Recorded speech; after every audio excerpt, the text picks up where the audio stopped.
বাংলার রাজনীতিতে আজ এক বিরাট বড় দিন। সকাল থেকে এই নবান্ন থেকে বিধানসভা একটাই খবর নিয়ে পুরো তোলপাড়। আপনি যদি মনে করে থাকেন যে পশ্চিমবঙ্গের নতুন সরকার শুধুমাত্র স্ক্রিম লঞ্চ করছে, তবে আজকের এই খবরটা আপনার চোখ খুলে দেবে। মুখ্যমন্ত্রী শুভেন্দু অধিকারীর সরকার এক বিরাট মাস্টার স্ট্রোক নাকি পলিটিক্যাল রিস্ক নিল? রাজ্যের সংখ্যালঘু উন্নয়ন বাজেটে এক ধাক্কায় ৬২% বরাদ্দ কমিয়ে দেওয়া হয়েছে।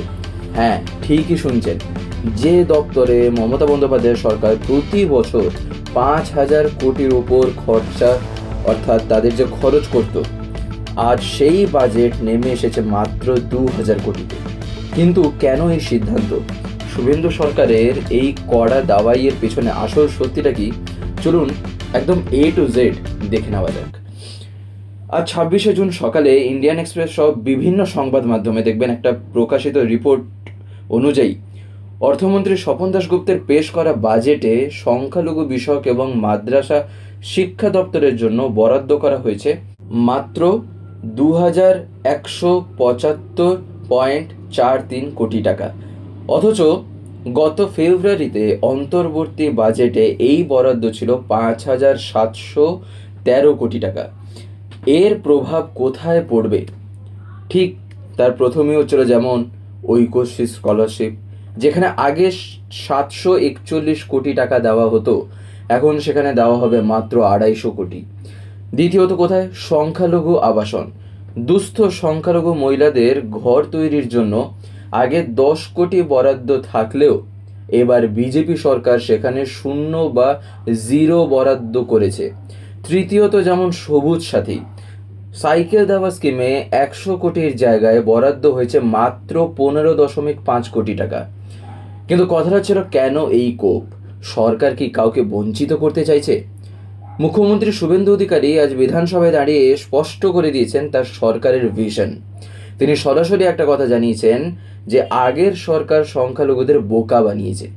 বাচ্চাদের মাদ্রাসায় পাঠানোর বদলে আপনাদের উচিত তাদের ডাক্তার বা ইঞ্জিনিয়ার হওয়ার দিকে ঠেলে দেওয়া। অর্থমন্ত্রী স্বপন দাশগুপ্ত যুক্তি দিয়েছেন যে আগে ৫,০০০ কোটি বরাদ্দ থাকলেও খরচ হতো মাত্র ২,৫০০ কোটির মতো। তাই বিজেপি সরকার চাইছে ডেভেলপমেন্ট, নট অ্যাপিজমেন্ট বা তোষণ নয়, প্রকৃত উন্নয়ন। বিজেপি নেতৃত্বের দাবি, আগে এই দপ্তরের টাকা দিয়ে বিভিন্ন বেআইনি কাজ হতো, যা এবার বন্ধ করা হয়েছে।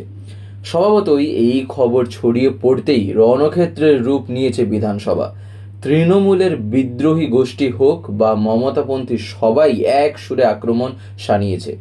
বিরোধী দলনেতা ঋতব্রত বন্দ্যোপাধ্যায় হুঁশিয়ারি দিয়ে বলেছেন, আমরা বিধানসভায় এই সিদ্ধান্তের বিরুদ্ধে শেষ পর্যন্ত লড়াই করব। এমনকি কুণাল ঘোষ এবং আম জনতা উন্নয়ন পার্টির হুমায়ুন কবিরও সরব হয়েছেন।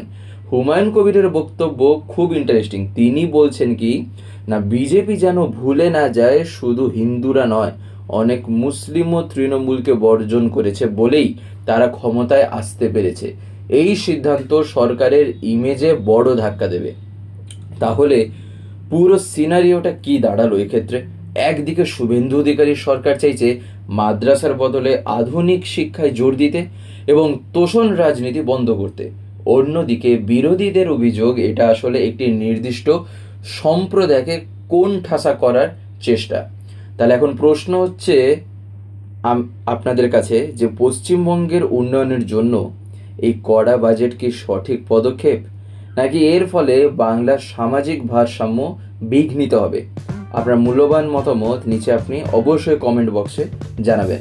আর ভিডিওটি ভালো লাগলে লাইক করুন, শেয়ার করুন এবং পরবর্তী পলিটিক্যাল আপডেটের জন্য কিংবা আরও বিভিন্ন রকম খবর জানতে চ্যানেলটিকে অতি অবশ্যই সাবস্ক্রাইব করে রাখুন।